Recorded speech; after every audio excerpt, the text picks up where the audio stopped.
It's the Drone vlog number 15. Ho, ho, ho. Hey everyone, it's Adam and Jay from the AeroWorks workshop and our Christmas vlog. And today we're going to be talking about the top 10 things that you should do if you got a new drone for Christmas. Right. Hopefully lots of people out there, which I'm sure they are, going to get drones. And maybe you're thinking about buying a drone for somebody else. These are still things that you probably want to be aware of doing. And I'll start with number one. The number one thing you want to do is read the manual.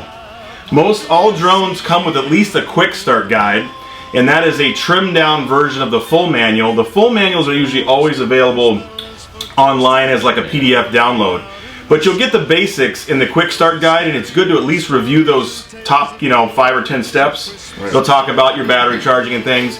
Go through that and make sure you understand at least the basics. They'll even talk about a little bit about some of the FAA laws and things. But make sure you read that manual. Right. Number 2 is register your drone with the FAA. Everybody's going to say, well, do I have to? Well, if it's over 0.55 pounds, which is about a half a stick of butter, right, yes, you do. What does that entail then? Well, what it entails is you go follow the link down there, and you just go and you register for hobbyists. You just register once, you print out the number. Once you print out that number, then you can put it on all of your drones, like that one there. Then you'll get this nice little card that you can print out so you can keep it with you, so you can, you're officially registered. If you're a commercial pilot, you have to register each of your drones separately, and that's a $5 charge. $5, great, yeah. And we use, the FAA doesn't really care how you mark it. I typically use just a label maker and stick those right on there. You can do Sharpie or etch it or whatever you want, but make sure you get those registered, and that way you protect yourself and avoid any fines. It also has to be visible without any tools. Right, so you can't hide it on the inside unless you can easily get to it. Right.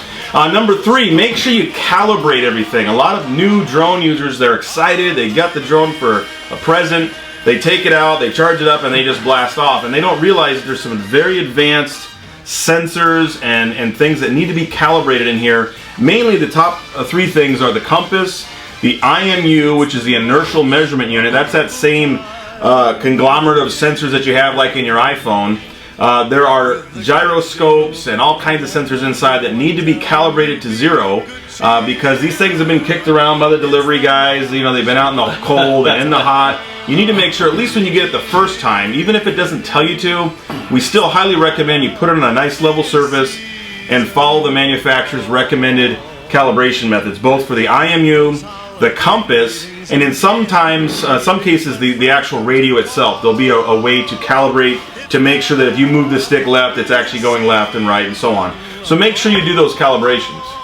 The next thing you want to do, number 4, is set your return to home. Most people forget about this, yeah. And if you get out too far and you're down low on battery and all of a sudden the thing has to come home, it may hit a tree. So what you want to do is you want to set your return to home to your local, to where you're flying, and you may have to redo it every time you go somewhere flying. If the trees are at 70 feet, put it at 100 feet to give you a little bit of room. Some people will say, well, I'm just going to put it to 300 feet and I'm good to go. Right. Well, not necessarily. If your battery's at 20%, remember, if that thing's out, 500 feet, you got to climb to 300 feet and then try and get back. You'll run out of battery. So, yeah, just set it.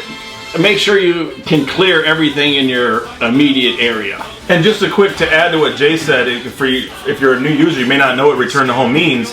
Basically, when you're controlling a drone, you're using a radio and you're sending signals to the aircraft. If you lose that connection, all modern drones that have GPS will now return and fly themselves back to you. If they don't clear objects on the way back, they're going to hit them and crash. And a lot of new users, they don't set that RTH, that return to home, and the aircraft crashes into something that could have easily been avoided. The way return to home works when it's working is you set the altitude. Let's say these are our trees in the area. These trees are 75 feet. If our aircraft is set to 100 feet and it loses a connection, the first thing it does is go up to 100 feet, comes back, clears the obstacles, and then lands back where we took off. So like Jay said, make sure you set that return to home. Another thing that goes along with losing that connection is your antenna orientation. Most all radios now, at least all the DJI products, are all using 2 antennas. You may have an older receiver transmitter that has a single antenna, or a Phantom 3 Professional, or Advanced, right? Or maybe an off-brand radio. The way that antennas work, the most important thing is to keep the orientation off of the side of the antenna. This is where the antenna is the strongest right here, not the top of the antenna. So for instance, from your focal point there, if I have the antennas pointing directly at you, this is actually the weakest point of the antennas. The strongest point is 90 degrees to the side. So whether you have a dual antenna set up or a single one, you want to make sure that your antennas are oriented so that the sides of the antenna are facing the aircraft. Now if you're flying directly above you, well then you could flip those down because now the aircraft is up here and you've got a nice signal strength. But make sure you orient those antennas. And on the DJI copters, you want to make sure that they're nice and parallel. We don't want to see something like this because that's going to kill your signal. Real important, antenna orientation. And also, you don't want to have any obstructions in front of it, like have somebody walk in front of it, or your van or your car in front of it. You want to try and keep the area in front of your antennas clear so it gets the best signal to your copter. Exactly, yep. So number 6 is give yourself plenty of room. I know everybody has seen YouTube videos where somebody will take it off from in between trees or the living room and crash into the drapes or into the ceiling. You want to allow yourself enough room, especially if you're extra room. Yeah, even if you're a new pilot, you want to go to a park or a field where you don't have a lot of obstructions. So if it takes off and does something a little funny, it's not going to crash into a tree. You have time to recover it and stuff. So give yourself plenty of room. Don't take off from your patio or in your backyard. Which may be tempting this time of year, especially if you live in an area where it's snowing and you're like, I really want to get out there, but you got a foot of snow in the yard. It's going to be hard to take off. So you're either going to have to wait till we get a little bit drier weather, or like Jay said, give yourself some extra room and go somewhere that has a lot of extra space, because the last thing you want to do as you're learning is put the wrong control inputs and go left when you meant to go right and hit that fence or hit the neighbor's tree. And crash and ruin your brand new drone that you got. And we're not saying if you've flown drones before, but this is just for the novice people. The new people that are going out there. Just give yourself, trust me, it'll work for you in the end, giving yourself enough room.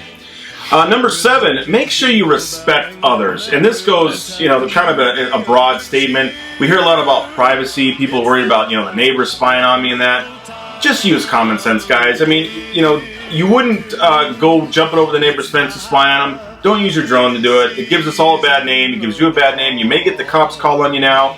And with your drone being registered, you may get in a little bit of trouble. So just make sure you use common sense. Don't fly over people. Don't fly over roadways, over people's houses. Unless you're supposed to be there, not a good idea to do that. Right. Yeah. Okay, number 8, batteries. All of the new batteries on the new copters are all smart batteries, as you can see. They'll tell you how full they are right here with the lights. And what you want to make sure is that your batteries are fully charged before you first go out and fly. And you don't want to take your battery, throw it in your copter, go from your house that's 75 degrees and go outside to 0 and try and take off.